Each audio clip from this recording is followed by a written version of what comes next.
We tend to view the world through a political lens, seeing countries as static, two-dimensional shapes, neatly trapped inside their borders.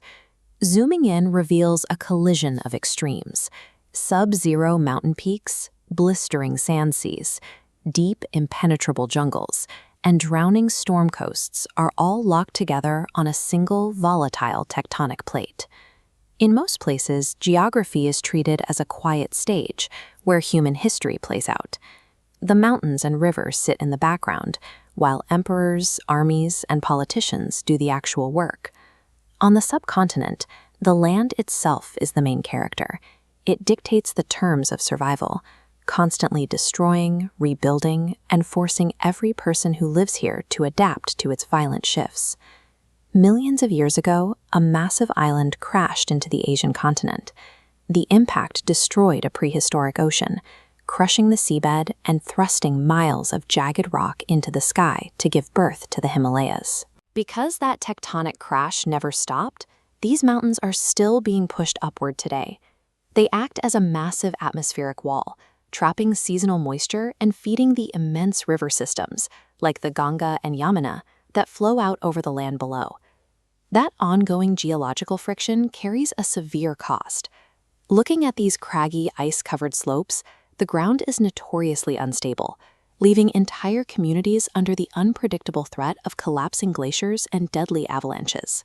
This creates a constant paradox.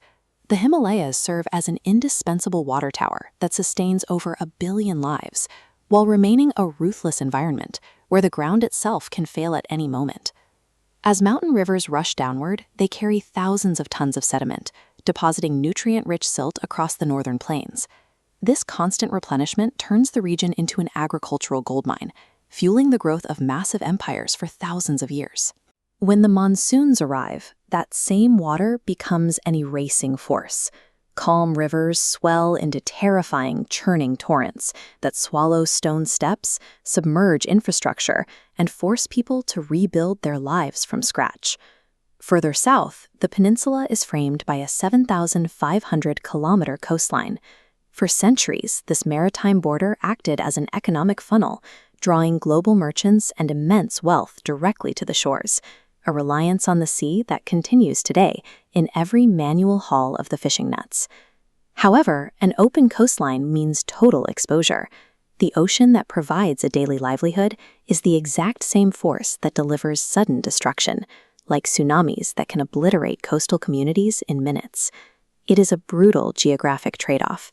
The environments that offer the highest agricultural and economic rewards are the ones most vulnerable to sudden annihilation. Inland, the rules change entirely. The center of the country is dominated by the Deccan Plateau, where ancient volcanic eruptions buried the region in lava that cooled into thousands of square miles of impenetrable granite. While the surface soil is often too dry for farming, the granite acts as a vault for iron, coal, and diamonds. This trapped mineral wealth triggered centuries of warfare as empires fought to control the resources buried under the rock. To the northwest, the land turns into the burning sands of the Thar Desert. Humans entrenched themselves here by building massive sandstone forts into the arid hills, living in the shadow of a vanished river, the Saraswati, which once sustained a civilization before being swallowed by the dunes. While the west starves for rain, the western Ghats and the northeast are constantly drowned by it. Heavy clouds blow in from the ocean, colliding with steep hillsides to unleash some of the highest rainfall on Earth. Instead of fighting this level of moisture with stone that would eventually crumble, people adapted through biological engineering. In the rain-soaked jungles, locals guide the growing roots of rubber trees across raging rivers, weaving bridges that grow stronger and more resilient with time. Survival here has always required a submission to these extremes, whether carving a fortress out of a waterless wasteland or growing a bridge out of a flooded forest. This landscape is a high-stakes, perpetual negotiation between the raw power of the earth and the people who call it home. The thousands of years of history on this subcontinent are a record of human ingenuity forced by environmental pressure, where building a civilization meant learning to weave trees, mine volcanic rock, and rebuild from the mud of every flood. A map of this subcontinent represents a living, volatile engine that continues to dictate how its people adapt and survive every single day.